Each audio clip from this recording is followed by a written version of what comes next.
On a calm afternoon near the thick woodland beside the Sawney River, silence wrapped the landscape like a soft blanket. Sunlight filtered through the leaves, and the river flowed steadily, until a small life was thrown into chaos. A young fawn stood alone near the water's edge. Separated from its mother, the tiny deer wandered aimlessly, its thin legs trembling beneath its fragile body. Confusion clouded its wide eyes as it turned in every direction, searching desperately for the familiar scent and presence that had vanished. A weak, trembling cry escaped its throat, carried away by the gentle wind sweeping over the river. Then, in one tragic misstep, the ground beneath its hooves gave way. The fawn slipped into the rushing current. Cold, murky water swallowed its legs instantly, dragging the helpless creature away from shore. It kicked wildly, trying to stay afloat, but the river was merciless. Its small body was caught in a spinning current, twisting and pulling it deeper into danger. Panic filled its eyes as it let out a desperate scream, thin, frightened, and almost lost beneath the roar of the water. The fawn's strength faded quickly. Water filled its lungs, its movements slowing as fear and exhaustion took hold. The river tossed it around like a fallen leaf, spinning it helplessly toward a broken branch drifting nearby. For a moment, it seemed as though hope had vanished completely. No mother appeared. Only dark waves and the relentless pull of the river surrounded it. Barely conscious, the fawn cried out one final time. A short distance away, along Riverside Road, Lucas Bennett was enjoying a quiet drive in his blue convertible. Beside him sat his loyal dog, Bear, a large, powerful animal with calm eyes and a protective spirit. Suddenly, Lucas stiffened. "Did you hear that?" he muttered, slowing the car. A faint sound echoed over the water, soft, panicked, and unmistakably alive. Bear lifted his head instantly. His ears stood straight, and a low rumble came from his chest. Something wasn't right. Lucas slammed on the brakes and stepped out of the car, scanning the area. The river rushed loudly below, but beneath the noise was something else, a cry filled with terror. He ran toward the riverbank. "Hello!" he shouted. "Is anyone there?" No answer came, only the churning water. Then Bear barked sharply and bolted forward. Lucas followed, heart pounding, and that's when he saw it.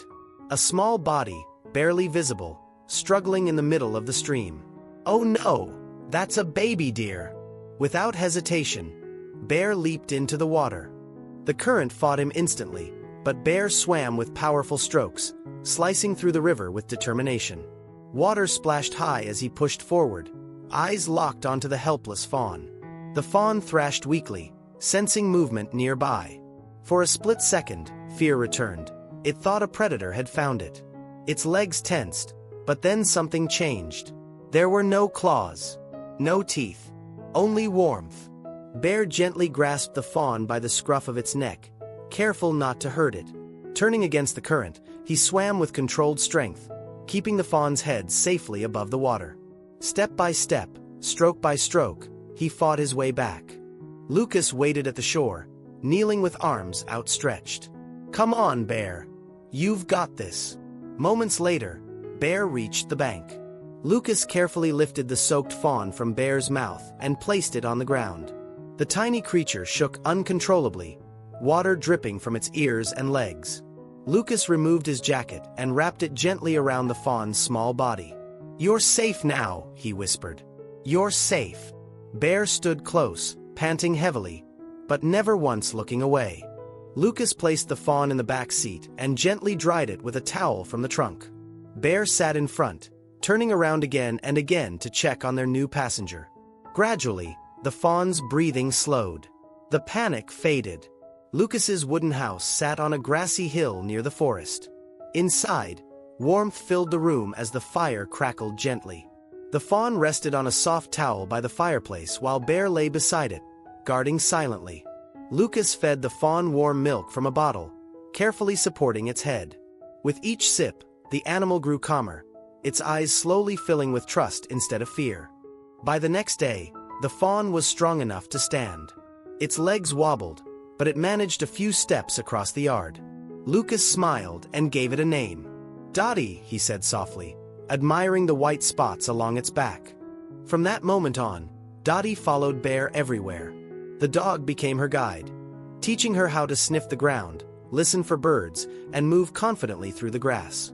Every morning, Lucas took them both for walks in the nearby park. People stopped and smiled at the unusual sight, a dog and a young deer running side by side. In the afternoons, when the air turned cool, Dottie would curl up in Lucas's arms, peaceful and unafraid. They became a family. But Lucas knew it couldn't last forever. 2 weeks later, Lucas studied a map of the Sawney River. He traced the area where the fawn had been found, understanding what needed to be done. One bright morning, he loaded Bear and Dottie into the car and drove back to the river. Dottie stood quietly by the water, her ears twitching. Then she froze. From the edge of the forest, a large female deer stepped forward. She didn't run. She waited. Dottie hesitated for only a moment, then sprinted toward her. Lucas held his breath. The fawn pressed her head into her mother's chest. The mother gently licked Dottie's face, trembling as if to confirm what her heart already knew. Lucas wiped his eyes. Bear let out a soft bark. "We did the right thing," Lucas said quietly. Dottie turned back once, meeting their gaze. Then she followed her mother into the trees, disappearing into the wild where she belonged. The river flowed peacefully again.